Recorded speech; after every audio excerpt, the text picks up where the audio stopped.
Speaker की post कब create हुई थी? तो गवर्नमेंट ऑफ इंडिया एक्ट 1919 से। अभी जब भी आप कभी ये एक्ट पढ़ोगे ना, तो इसमें दो तीन चीज़ें पढ़ोगे भी। इसमें इस तरीके से पढ़ोगे आप, एक तो 1917 और फिर 1919 और फिर एक इसमें ईयर पढ़ोगे आप 1921। 1917 में आप देखोगे कि अंग्रेज सरकार, जो ब्रिटिश गवर्नमेंट है, वो एक घोषणा करेगी कि हमारा तो मेन गोल जो है ना, वो साइमल्टेनियसली, मतलब स्टेप वाइज इंडिया में क्या, एक फुल्ली सेल्फ डिपेंडेंट गवर्नमेंट जो है या ऑटोनॉमस गवर्नमेंट जो है उसका एस्टेब्लिशमेंट करना है। क्लियर है? और इसको लेकर ये 1917 की ये जो प्रोक्लेमेशन है, घोषणा है, इसको लेकर ये एक रिफॉर्म्स लेकर आएंगे। उन रिफॉर्म्स को क्या बोलोगे भी? Montagu Chelmsford reforms. कौन से रिफॉर्म्स? Montagu Chelmsford reforms.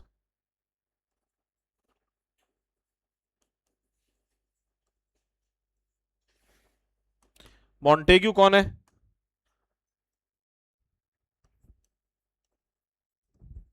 ये है secretary of state. Secretary of state जो कहाँ बैठता है? इंग्लैंड में। और चैम्सफोर्ड कौन है? Governor general. और ये मॉन्टेग्यू चैम्सफोर्ड रिफॉर्म्स जो है, ये इंप्लीमेंट होंगे किसके through? Government of India act 1919। और ये जो 1919 1919 वाला एक्ट है, ये इंप्लीमेंट हुआ 1921 में। इसीलिए हम कहते हैं कि इस एक्ट के थ्रू स्पीकर की पोस्ट सबसे पहले क्रिएट हुई थी। लेकिन वो ईयर कौन सा याद करना है? 1921 करना है, क्योंकि 1919 वाला एक्ट इंप्लीमेंट कब हो रहा है? 1921 में हो रहा है। और जो स्पीकर, अच्छा, उस समय पार्लियामेंट की जगह क्या हुआ करता था?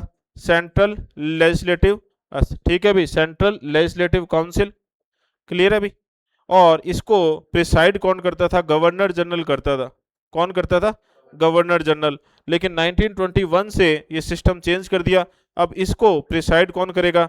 स्पीकर करेगा। लेकिन स्पीकर की पोस्ट का नाम स्पीकर नहीं था, क्या था? प्रेसिडेंट था। तो president of central legislative council सबसे पहला कौन बना? फेडरिक वाइट बना भी। और उसी समय जो डेप्यूटी प्रेसिडेंट बने वो इंडियन ही थे। कौन? सच्चिदानंद सिन्हा, जिनका नाम अपने कॉन्स्टिट्यूएंट असेंबली में सुनने को मिलता है। कॉन्स्टिट्यूएंट असेंबली जब अपने पढ़ते हैं तो अपने यही तो पढ़ते हैं कि 9 दिसंबर 1946 को कॉन्स्टिट्यूएंट असेंबली की कौन सी मीटिंग थी? फर्स्ट मीटिंग थी। उस दिन प्रो टेम स्पीकर की तरह एक टेम्परेरी प्रेसिडेंट अपॉइंट किया था हमने, और वो कौन थे? सच्चिदानंद सिन्हा थे। फिर इनके सुपरविजन में, ठीक है, क्या हुआ था? प्रेसिडेंट का इलेक्शन हुआ था। किसका प्रेसिडेंट? कॉन्स्टिट्यूएंट असेंबली का प्रेसिडेंट। ठीक है। और वो डेट थी उसकी, जो दूसरी मीटिंग थी कॉन्स्टिट्यूएंट असेंबली की, 11 दिसंबर 1946, और वो बने डॉक्टर राजेंद्र प्रसाद। तो ये वही सच्चिदानंद सिन्हा है अभी। 1925 में पहले इंडियन, विठल भाई जे पटेल, ये पहले इंडियन है जो क्या बने? President of central legislative council, मतलब स्पीकर की पोस्ट पे गए। ठीक है। इसके बाद गवर्नमेंट ऑफ इंडिया एक्ट 1935 आया, और गवर्नमेंट ऑफ इंडिया एक्ट 1935 जो है, यहाँ पर ये नोमेनक्लेचर चेंज हो गया। ठीक है, नेम चेंज हो गए। प्रेसिडेंट और deputy president of central legislative council की जगह क्या हो गए? स्पीकर और डेप्यूटी स्पीकर। ठीक है यहाँ पे, ठीक है भी। लेकिन यहाँ तक आओगे जब आप आगे ये भी पढ़ोगे भी, टू हाउसेस हो जाते हैं वगैरह वगैरह, वो बाद की बातें। तो यहाँ पे नोमेनक्लेचर चेंज हो गया। पहली बार नोमेनक्लेचर कब आया? 1935 के एक्ट से आया। लेकिन ये चीज़ कभी इंप्लीमेंट नहीं हो पाई।